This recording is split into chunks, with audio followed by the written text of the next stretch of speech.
So the reaching your full potential thing, I love the idea of taking some moms by the shoulders and saying, life is not over and it's not now all about your children. It has to be about you. Like emphatically implore these women in particular, because moms, I mean, they're, no offense to the dads, them too. But moms are kind of, their job that starts in the morning and ends when they go to bed at night. It kind of goes all day. You're not going to be able to do your roles correctly if you don't feel amazing. I am giving you permission to go see the functional med doctor, to go see or go take the whatever you need to take and do and take care of yourself so that you can at least feel good enough. Because if you feel good enough, you're going to come from this place. Your responses still aren't going to be all right as a mom or a wife or anything. But if you're starting at this level down here, you're more apt to not get even the easy stuff right. So much easier to envision and to respond with love when you feel good. I started a program called Arete Warriors, and Arete is a Greek word meaning excellence in mind, body, and spirit, or to reach one's full potential. But they need this stuff too. How about they go be my army? How about I empower them so they can teach their kids? You actually qualified for the 1996 Olympic trials in javelin. You know, the first thing that comes to mind when you're saying that is the lessons. Again, I'm all about the lessons. What does it mean to reach your full potential as a mother? And I'll preface by saying I am not one, obviously, but I've been raised by one. And they're probably like, yo, I'm a mother. What more potential do I need to do and achieve? Tell us more about that, please. Maybe that's just something that's in me as an ex-athlete. I don't know. I think the best example a mom can give her children, because they are watching, whether you think they are or not, is the ability to love herself openly, beautifully, unapologetically, but also still being able to show, I want to get better. I'm not satisfied with being just this person. I want to even do better for you and for me, especially for me. Find the motivation, find a way to make yourself feel great, and then you will have the energy to make those better choices. And guess what? If we don't like what we see, in this case, this conversation, if we don't like how we feel, guess what? We can change it. We don't have to stay the same way. One time before we left the house, I'm having one of my outraged moments. I'm just mad at the world. I'm mad at my children and everybody's wrong. And he put his hand on my arm and he looks at me without any judgment or disgust, or he just was nothing but love in his eyes, puts his hand on my arm and says, I'm sorry you're having a rough day, Mom. And oh my word, it was like someone had punched me in the face. You know, he was exactly right. It was not their problem. They were not the problem.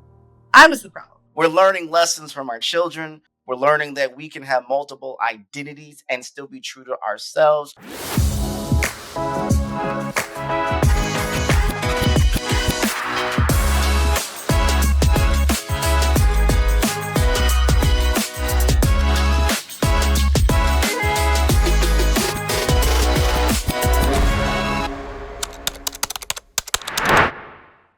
We have another elite coach for you on this episode. Coach Jill, thank you for joining. Please tell us a little about yourself and what makes you so amazing.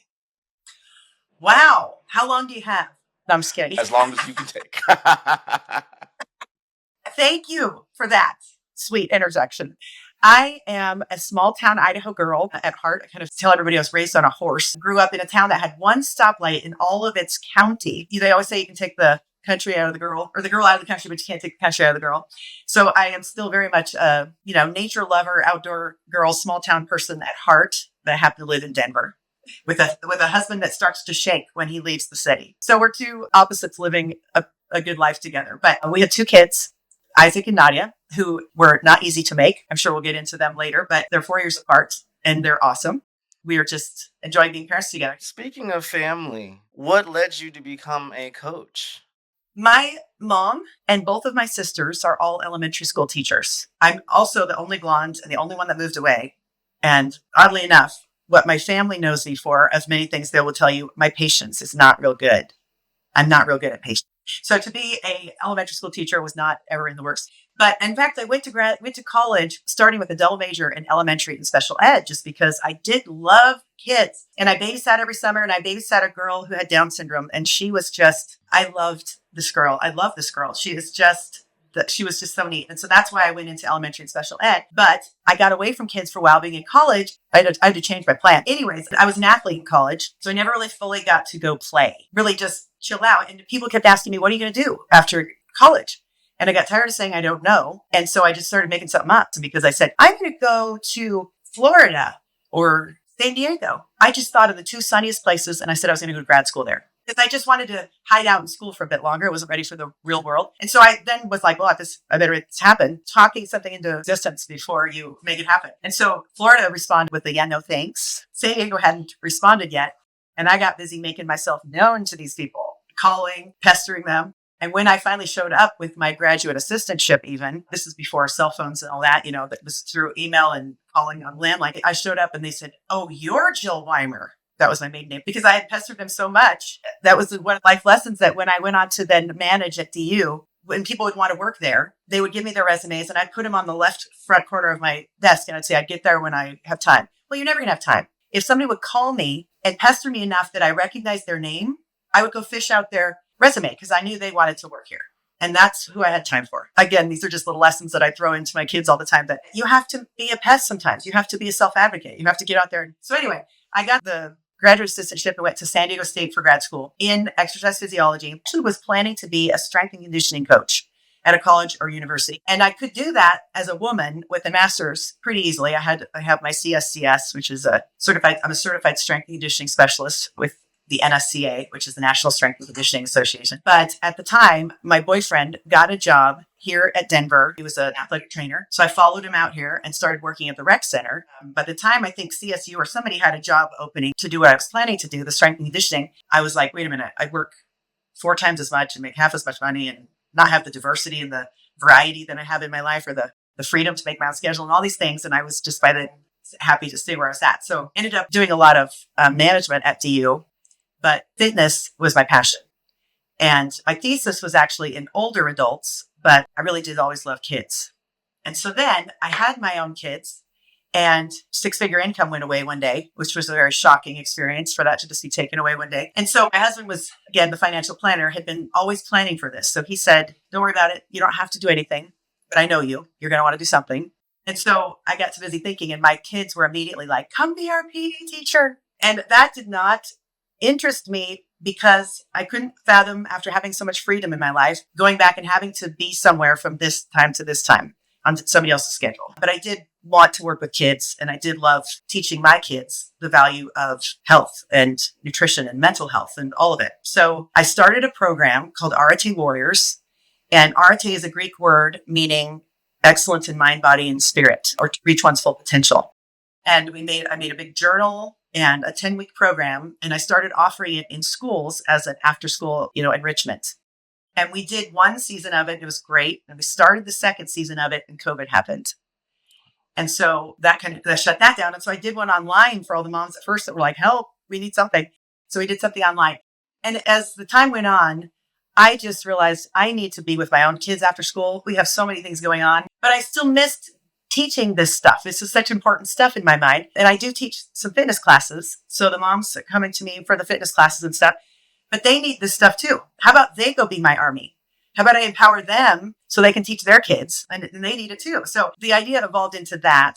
And I'm still in the very beginning stages of how to implement that, but I'm loving it. We appreciate you guiding us on this journey because I think most times people see a well put together family and what they're doing on social and everything else, and they don't consider the layers behind the growth and the progress to get there. So we thank you for showing us a little about yourself. Now, for those who may not know, I do a little research myself. I discovered that you and we have both been featured on Canvas Rebel magazine. And I do a little digging, did a little reading, and I discovered, would love to learn more about this, you actually qualified for the 1996 Olympic trials in javelin. Would you be so kind to just spend a little thoughts on that moment and what it was like to get there? Oh, gosh. The first thing that comes to mind, for some reason, when you're saying that is the lessons. Again, I'm all about the lessons. But I actually was in high school. I became bigger and bigger, and therefore slower and slower. And so they first said, okay, go do long and triple. And so I did long and triple and maybe like the 100 and a relay or something. And then I got bigger and slower. And they said, here, throw this thing. It was a shot put. And so in high school, I started throwing the shot put. And my junior year of high school, they said, here, throw this thing. And it's a disc. I started working with a guy who was had thrown in college, and he now owned a furniture store in town. He was not associated with the school anymore, but he was so kind to, I would work out with the track team after school. And then when he got off work, we would go to work on this discus because it's such a technique sport. But he taught me the technique of this discus really well. And his name, by the way, was Ted Lindsley, but I didn't win my first meet I went to. But anyways, I never lost again until I won state my senior year. I never lost. I was really good. At some point, I was 10th in the nation among high school throwers. College coaches started looking at me, and his alma mater was Boise State. So he was talking to that coach about how they want me. Bless his heart. I went there for a visit, and they said, yes, we want you. Here's your offer or whatever. But then I also went to WSU, Washington State University. And then my last recruiting trip was the University of Idaho, where all of my family had gone. And they, by that time, this is your senior year, you're going through the season and you're hopefully getting better. By that time, their offer was a full ride. So instantly I was like, well, I guess I'm going here. My coach from high school was telling all the coaches, I kind of had proven to them at that point that I was not a very good shot putter. I was gliding and I wasn't very good. I threw like 36-10 in high school, which is okay. It was enough to win the small Idaho meets, but it wasn't anything good.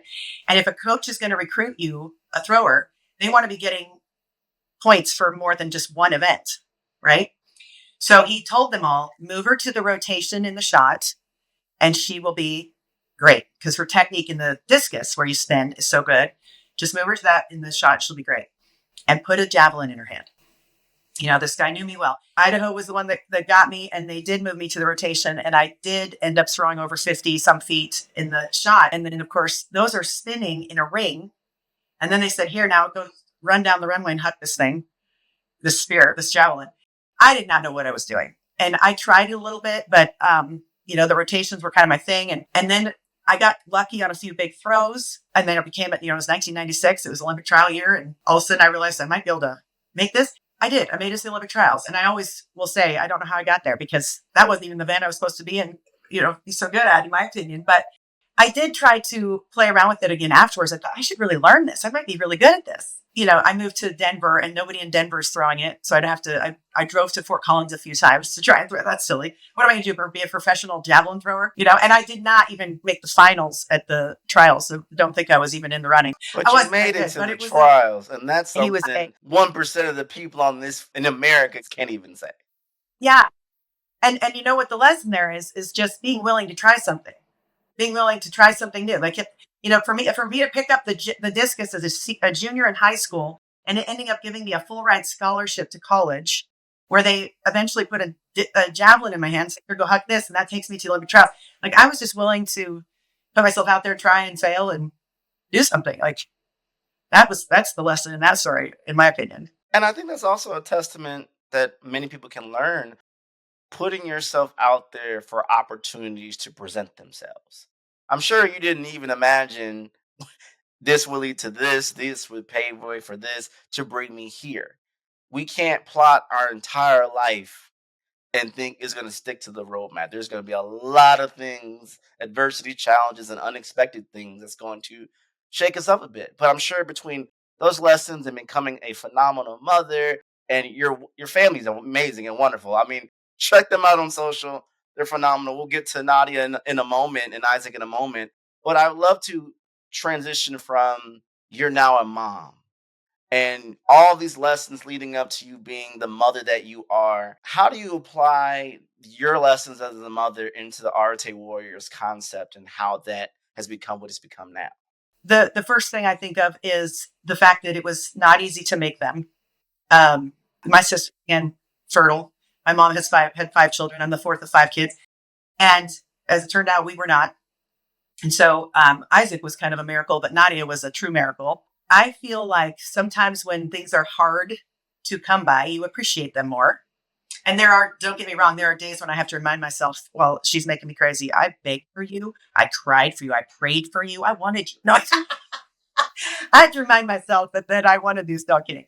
But anything that you have to work hard for makes it sweeter when you actually can achieve or get what you're working for. How the parenting relates to the Arete Warriors and how that came about. There is a book series. Well, if do you know who Jocko Willink is? He was a Navy SEAL and is a big time leadership guru who wrote a book. You've got to read it. It's called Extreme Ownership. And he takes the lessons he learned in leading troops in Iraq to then how that applies to real world businesses today. And so the book will tell you a story from the war. And it's like you're on the edge of your seat, like, oh my gosh. And then shows how it applies it was a great book. Then I found out he wrote a kid's book. And so I grabbed it. Isaac was 8 and Nadia was 4. And we listened to it. I got it from the library app. We listened to this kid's book called The Way of the Warrior Kid. And, we listened to bits and pieces. But as soon as it was done, Isaac said, can we listen to that again? And I was like, sure. So we listened to it again. And he was 9 when we finished that first book. And he started waking up at 6 a.m. in the morning to work out. And I didn't ask him to, believe me, because sometimes he'd beat me down there and I didn't want company when I was down there. Like, for all the reasons, I never asked him to do this. But the key was somebody else told him that this is important, that this is how discipline looks, etc. And of course, the Navy SEAL badass, that doesn't hurt either. And about the time that somewhere around there, a friend of mine said, will you take my kid and show him how to lift weights? He won't listen to me. Maybe he'll listen to you. And I remember thinking, well, of course he'll listen to you because you're the mom. And I have been surprised by how much my kids do listen to me. Like they really do know that we have their best interests in mind and that we know a few things that they don't.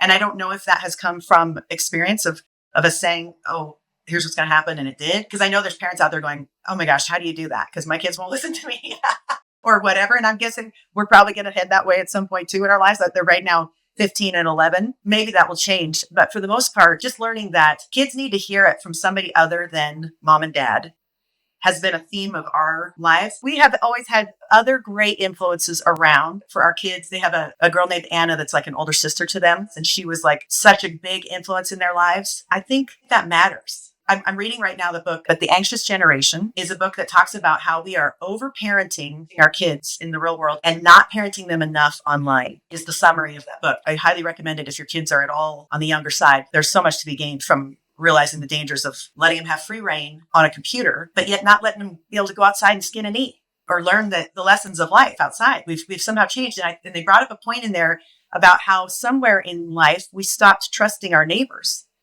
We stopped trusting our neighbors to help parent or to keep our kids safe.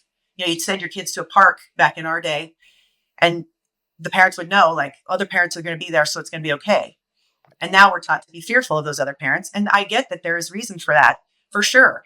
But we had some very close, influential people in our lives that we did ask for their help and input and we welcomed it. And I think that really helped shape our kids. So that's kind of why the Arete Warrior program became something is, here, mom, I'll help tell your kid why this stuff is important since they're not listening to you. One question that stood out to me that I'd love you to dive deeper on, and I think it'll hit home for a lot of people. What does it mean to reach your full potential as a mother? And I'll preface by saying I am not one, obviously, but I've been raised by one. And they're probably like, yo, I'm a mother. What more potential do I need to do and achieve? Tell us more about that, please. I love this. I feel like I was an athlete, as you know, and it's a joy to be in a sport. Right now, for example, I'm a tennis player now, and I didn't pick that up till Isaac was like 2. My husband said, our kids are going to play tennis and they're going to beat you if you don't start now. And I was like, give me that racket. I got work to do. I'm going to go play tennis. And now neither one of them play.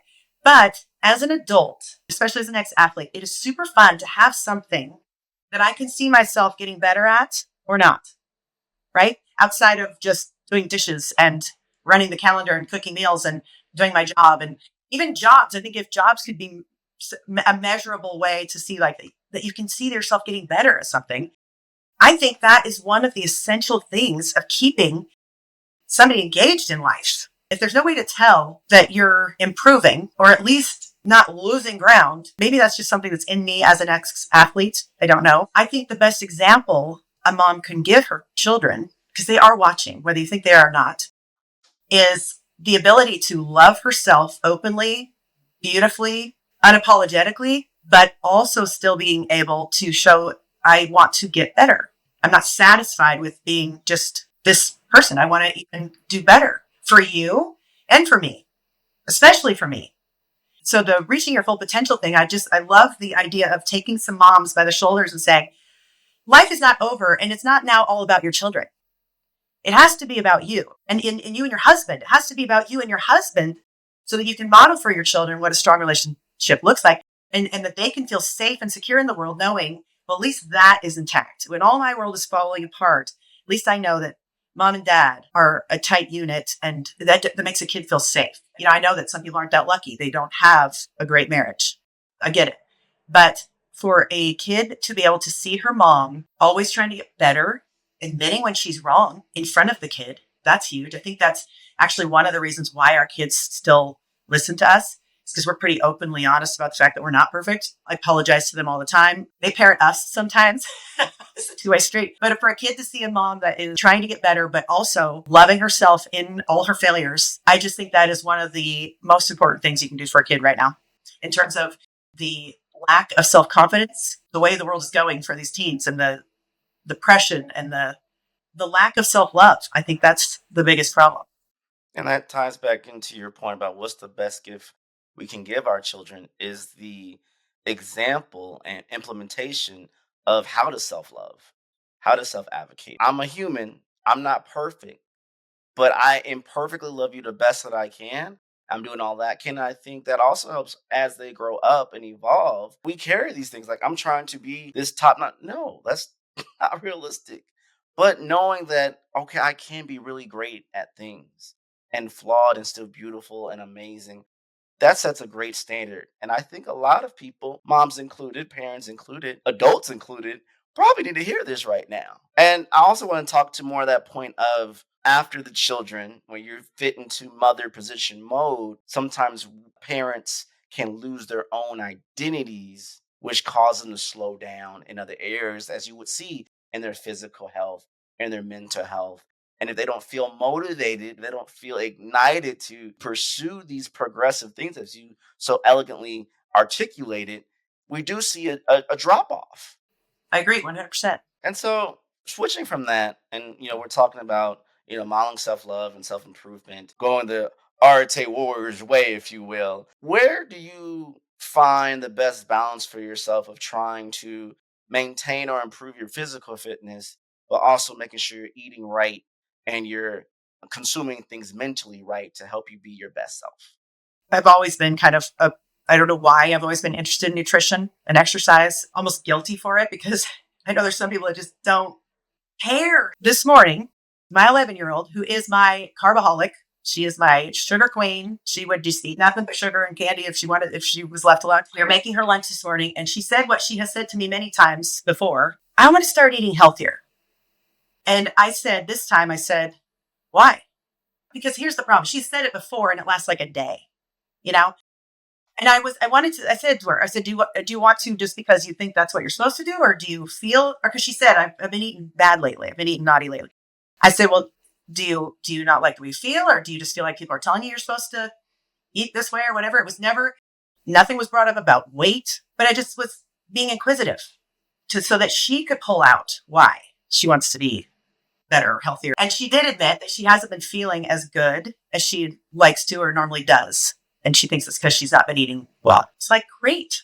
That's a great reason. Okay. And so I said, what's the number one thing we need to do? And she repeated what she thought was the right answer, which she said, I'm supposed to eat my meat and my vegetables first. In our house, we've always eaten our meat and our vegetables first and then have whatever carb you want. But the meat and the vegetables are the important part. So eat that first because you'll, have 6 bites and be full. If you're going to have 6 bites and be full, at least make them protein and vegetables. But anyway, so she repeated that. I said, actually more simple than that. You just eat real food. So if Jesus wouldn't recognize it, she goes to a Catholic school. If Jesus wouldn't recognize it, don't eat it. Needs to be on a shirt. So, showed her my bread package that I buy, the Done Right, whatever that brand is, but it's pretty healthy for bread. It's pretty healthy bread, organic. And we looked at the ingredients, and they were all real words. And I think like the second or third ingredient was actually sugar. It was organic sugar, but it has some sugar in there. And I told her it's not about giving up all the wonderful things. It's about moderation. But my point is, she's been around people that talk about it, so she sees that modeling a lot. And we are all about self-awareness. How do you feel? So I think in order for the people that don't have this love or have this desire, it sometimes comes back to how do you want to feel? When I sold my nutritional supplements, my number one goal for everybody was like, I want you to feel awesome. Because if you feel awesome, you'll go for the walk and you'll pick the healthier food. And they think they've got to pick the healthier food and go for the walk so that they'll feel awesome. And it's true. It's why old people get old, is they start feeling less good. So they start moving less and they start not eating for them, but losing muscle. And so sometimes you have to find the motivation, find a way to make yourself feel great. And then you will have the energy to make those better choices. My husband and I just got a DEXA scan recently, and seeing those numbers could be very motivating for some people. So everybody's motivated differently. So finding out the why and what they want to do. Another great book I'll suggest is Outlive by Peter Attia. His whole premise is, instead of waiting for the disease to show up and treating that, how about we go 10, 20, 30 years before that and see how it was coming on and fix that. And so the preventative side of things, which I'm all about. Better to be preventive than reactive, because reactive might be too late. But when you can build those infrastructure and systems and ideology at the beginning, it makes it a lot easier to navigate. And I love that you asked the question, why? I can't speak for it, but I can allude and observe to it that many parents can maybe look at their child and not consider this little human has their own thoughts, their own opinions, Yes. and maybe at times could see something differently that I'm missing. So good of you to say that. And I should enable the conversation to ask, what do you think? Why do you think? Not because mom or dad told you. What do you think? What do you understand this to be? Because many times growing up, depending on your socioeconomic status and where you are in the world, kids associate maybe fitness with popularity or fitness with being appreciated and loved. And that could be a good thing or that could be a bad thing if it's not cultivated properly. But if you don't ask the questions to understand how they interpret what you're trying to instill in them, and this doesn't just apply to kids, it applies to clients, people of all ages. Ask the questions to understand how they see themselves, how they see the world, so you can better help guide them. So I appreciate that you walked us on that journey and showed us what that looks like. You're taking away the days of, because I said so. It didn't work. I was raised in an environment that he was fine that we were operating out of fear of my dad. That's how he ran the ship, how he kept the ship under control. And that worked for some things, right? Like I think all of us turned out okay and we're fine and great. But I do have to remind myself many times, like, especially with my daughter, she is so much like me. And that almost makes it harder sometimes because I'm dealing with myself and I'm so often seeing why my parents were so frustrated with me. I mean, there's nothing that will humble you like being a parent and realizing, oh, my parents were doing the best they could with what they had at that time, And so hopefully my kids will someday grow up to learn that, yes, they were doing the best they could. But she's a lot like me, and that's very frustrating. I don't know. We're all just doing the best we can. And that's all we can expect. That's all we can even strive for. And speaking of Nadia, she was featured on Fan Day Nation before. Talk a little about the journey of her and the greatness that she is and who she could become just by what we've seen already. Is there pressure? Is there stress? Like, how do you guide that type of potential and talent? I think she started walking at like 10 months.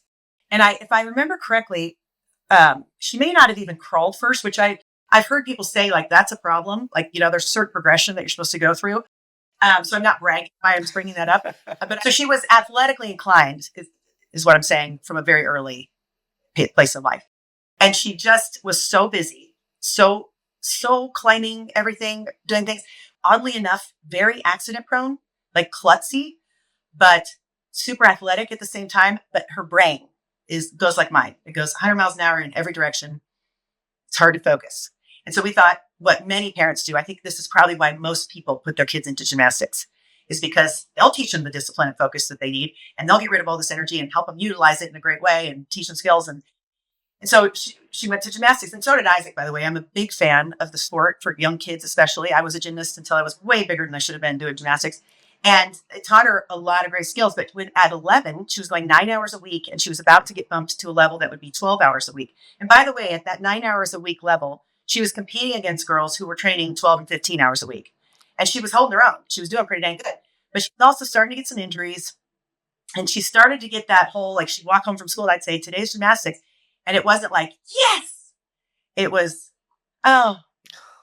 And I was like, honey, we're about to go to 12 hours a week. This isn't going to work if you're not loving it now. So she did end up retiring a couple times. She retired and then got excited and went back for a bit, but she'd lost so much and was still so kind of broken physically that it just didn't work. And she didn't love it as much. I mean, if you're going to go to a sport 12 hours a week, you better love it.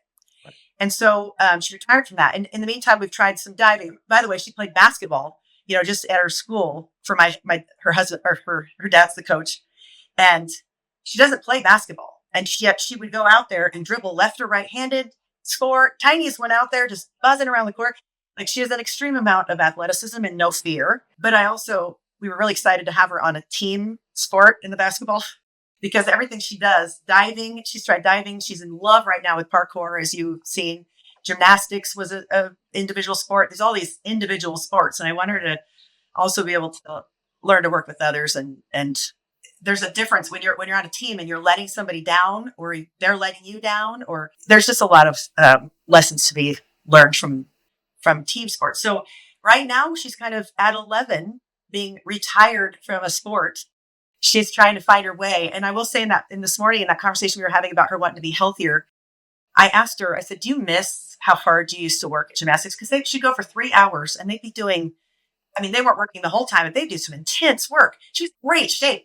And now she comes home and sits on the chair and reads a book or writes her stories. She's an incredible story writer. Her body just had a really good long break. And we go to parkour when we can, but it's not as much at all what she's doing. She's about to start basketball again, so that'll help. But I said, do you miss working that as hard as you did at gymnastics? And she said, yeah. And I said, not enough to go back. But here's another side note. She would work out 9 hours a week at gymnastics, sometimes have meets on the weekends, and still go to the basement and make a workout and do a workout. And we're talking like handstand push-ups, pull-ups, burpees, like legit work. I would be watching her going, oh my gosh, I couldn't do any of this. And so an object in motion tends to stay in motion. An object at rest tends to stay at rest, they say. Right now she's at rest. And when it's parkour day, she is all in, screaming with excitement, running out the door. Can we go now? Counting down the minutes till it starts. Loves it. But we haven't found what her next real love is going to be. And I don't necessarily need it to be one thing. That's the other great thing. I would love it if she would, be willing to try new things, because you never know what her thing might be. I think eventually we would love for her to try pole vault. Our neighbor was an Olympic diver. And he said when he saw that she was going to retire from gymnastics, he was like, can I take her to the pool? And I was like, yes, please. And he was so big. So he went to the 1976 Olympics. He was the national champion at 16, went to the Olympics in 76. And because of some things that went on that were kind of outside of his control, he did not end up going in his best sport to the Olympics and got fourth in the other event he went in. But had he gone and done as well as he would have planned to, he would have then stayed in the sport for another 4 years and gone to the 80 Olympics to go again. But because he had such a disappointment in that first one and things were going south with what was happening in his world, he decided to go become a doctor instead. And we boycotted the 80 Olympics. So he would have given the 4 years to the sport that he would never have been able to go. Instead, he became a doctor. Another just incredible lesson about how things just work out. Things will work out. And so Nadia got to go with him a few times, and he was so amazing. He was by far, he was like the biggest hit on my Instagram page. I swear, everybody loved this man, and people were chiming in. Oh, I know him. I stayed with him. I saw him compete. I used to know him. He's just an incredible human. And he gave he took her there like 5 times, I think, like 2 hours, and just helping her and just seeing if this was a sport she might want to pursue. It was just incredible. And she did do great. He is the one that brought up, she might enjoy it more if she has other kids her age. Like, he's standing on the sidelines telling her what to do. But he was the one saying, privates are great, but she needs to be with other kids her age and to see what it looks like and to have somebody better than her doing it. So she has something to strive for. We'll try that maybe at some point if we have the time to fit that in. But she's right now just a daredevil, fearless, and we are always working on our brains with that one. Just decision making executive functioning skills. And that's very critical. That's something that I love that you're transparent about. And I love the talk track of, many parents in sports, coaches in sports. Once you're this identifier, that's it. This is who you are now. What do you mean? I have so much life left. You never know what may happen and the potential things that may happen. And embracing the multiple potential like that we are and giving Nadia, for this example, permission to explore all the who are we to put a ceiling on your greatness or your potential in other areas. And I think that's something that many of us, even as adults, need to embrace, that you might have done something in your life for 30 years in your career. Something happens and it feels like you're off track, but just like you used the example, they can do something else, and now this is where you're supposed to be. So how do we embrace that? And I think, to bring this on home, I'd love to talk quickly on the mental, even the stress that comes from I'm not this anymore, or I can't reach this thing that I've been trying so hard to do no more, and then transition to something else. There's so much stress. How do you guide people, or how have you guided yourself to release some of that stress and tension to still pursue those things? I think so much of childhood and my role in parenting these kids is to allow them the freedom to decide who they're going to be every day. Isaac had a little letdown at school the other day, and I knew that he was probably not dreading to go to school, but might have had some angst about going to school the next day in his new high school. And I got downstairs and I said to him, guess what today is? Today's a great day. Guess what today? He's looking at me like, by the way, with his hair all a mess, drinking his black coffee, at 6 a.m. He shouldn't have even been up there. He's an old man. And he looking at me like, why is today such a great day? And I said, today you get to decide who you're going to be. Today you get to walk out there and decide if you're going to let defeat define you, or if you're going to be that kind of guy that lets it roll off his shoulders. How cool is that? You get to choose who you're going to be. And you don't get to just choose on the good days and the easy days. You get to choose, more importantly, on the difficult days. And so with Nadia changing the sport, she was a gymnast for her whole life. She didn't remember ever not doing gymnastics. We video of her when she's so tiny. And yet I let her get to a place of such misery that because she got to a place of misery enough that we quit. We said we're taking 5 weeks. I told everybody she was retired. She was like, I'm not retired. I'm taking a break. And she did decide she wanted to go back. And she went back, but it was very apparent really early on, like you've lost so much and you're not like super thrilled to be back. I could kind of see like this wasn't going to probably last very long. I'm glad she went back to make sure that's not who she wants to. I mean, that's a full-time gig right there, like 12 to 15 hours a week plus school. But we've had many conversations about what defines you. Who are you? And I have to tell you about this little conversation we had once about that. But we had a conversation once. She was feeling guilty. Let's put it that way. And before I knew it, I'm on my carpet with my, hand, I'm on my elbows like this, laying on my carpet floor, nose to nose with her, having the coolest conversation. She's, in and out of tears. And so, for example, I was telling her how my self-control and self-discipline is not even fully developed. And at that time, I was like 48. I said, so yours isn't going to be fully developed either, right? At this point, I'm still working on it and I'm 48. But then I said, what do you like about yourself? Because I was really feeling like she was in a down place. And here's one tip I will give parents. Do not try to have these conversations at the wrong time. Like if somebody's super upset and you're upset and you try to have it doesn't work. You have to make sure they're in the right place to receive what you're saying. And this is true for anybody, right? But especially a small child. So we're nose to nose and she is really down and she's feeling guilty and she's not happy with herself. She's not happy with me, but mostly with herself. And so I said to her, what do you love about yourself? And she said, I'm smart. And I said, you are smart. I said, how do you know you're smart though? And she said, because I get straight A's. And I said, okay, so what happens if you go to a new school and it's more challenging and you get a B? Does that mean you're not smart anymore? She thought about that. Like, what?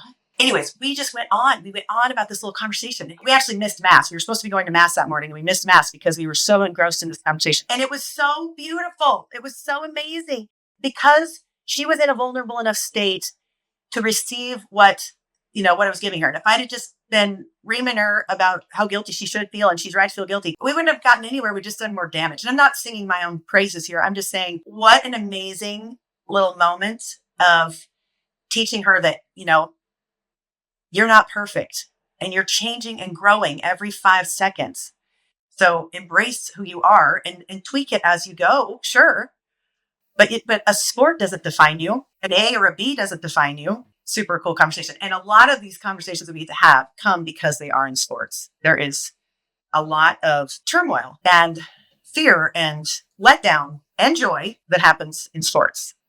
She and her team had an epic win at the championship game, I think when they were 3rd or 4th grade.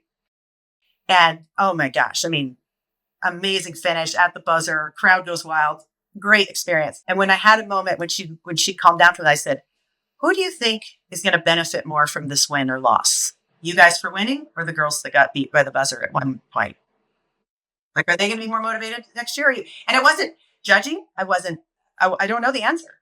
It was just like, I love like putting little thoughts out there for them to kind of turn over, because in their little minds, that would never come up.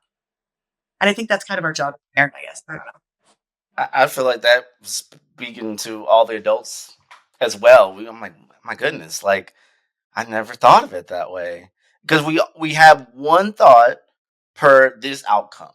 We're not considering the polar opposite of that, and how even in that there's a positivity spin that could be embrace a lesson learned, that if we didn't experience that, we wouldn't have what we have today. That's a lot to sit with and embrace, but we appreciate and again, you're sharing all these insights through the lens of how you're navigating being an amazing mother, how you're navigating, how do we coach, how do we guide our youth. And through those moments of experiences, we can learn things and reflect on our own life of like, ooh, we need to apply that to ourselves. We need to change this for ourselves as well. And I will also say this, how do you keep your energy so lively? You are such a lively and radiant person. Is there a secret to that energy spark that you carry on in your soul? How does that work?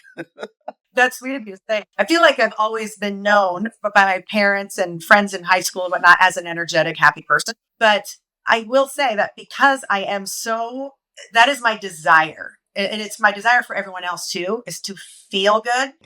Like some days I wake up and I have allergies and I'm groggy. And actually, I was totally sick for 7 years. Coughed so hard I broke ribs. Always sick for 7 years of personal training clients. I never had a voice. I was coughing all over them. It was before COVID, obviously. And I felt so miserable. And I was seeing every kind of doctor to try and fix it. Nobody could figure it out. I was at National Jewish. One day I had a tube stuck up my nose all the way down into my stomach with a box attached to the outside for 24 hours. I had to be like that. I did every test imaginable, allergies, all of it. Couldn't figure it out. Was so sick. And finally, I was throwing everything at this thing because I knew I cannot live like this. This is misery. And my husband was like, you're not even going to know what works because you're throwing everything at it. I said, I don't care. Once I fix it, then we'll start taking away and find out. Turned out I had leaky gut, which many people have. Many people wouldn't have. I'm not tooting my own horn, but again, it's just that one of those things where some people just don't even understand. They think they're supposed to feel miserable. They think they're supposed to have allergies. That's just how it is. So they take an allergy, then if it works, works. If it doesn't. I wasn't willing to live like that.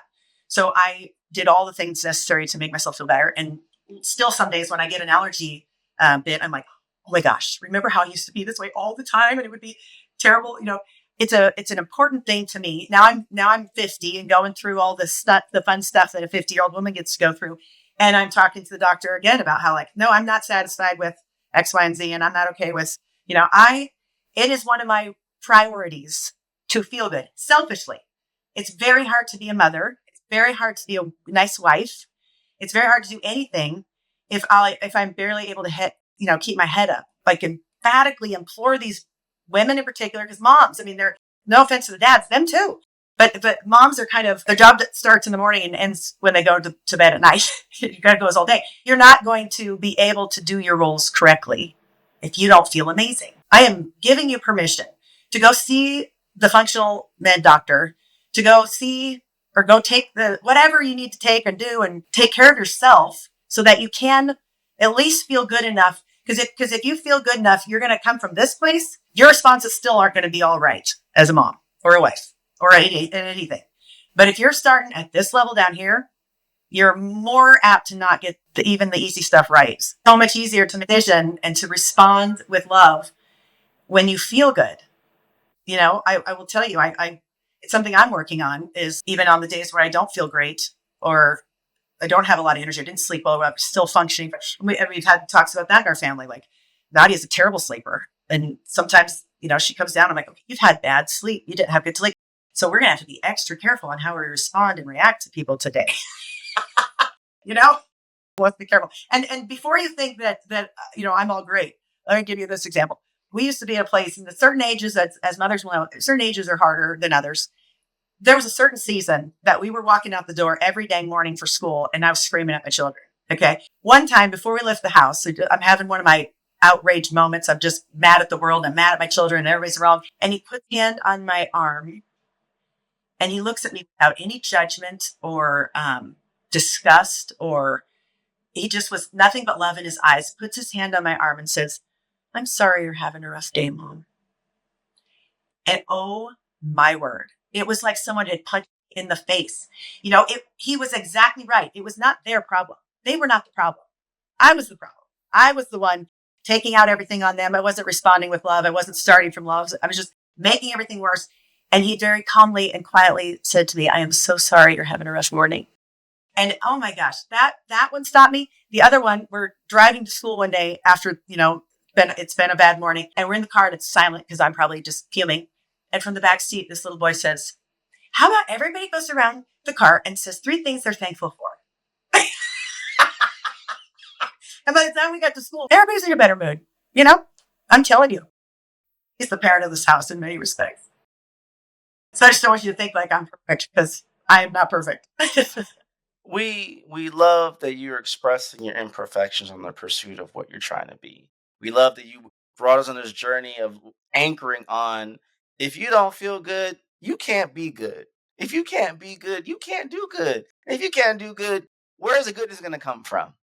We're learning lessons from our children. We're learning that we can have multiple identities and still be true to ourselves. We need to learn first how to self-love ourselves, which is something we don't even know how to do. At the beginning of this conversation, I'd ask you, like, what makes you great? And we're like, wait, I don't know. What do you mean? Who asked these questions? Like, we sometimes tell ourselves a certain way of how we should be perceived, and we don't ask the deeper questions of, what do we want to be perceived?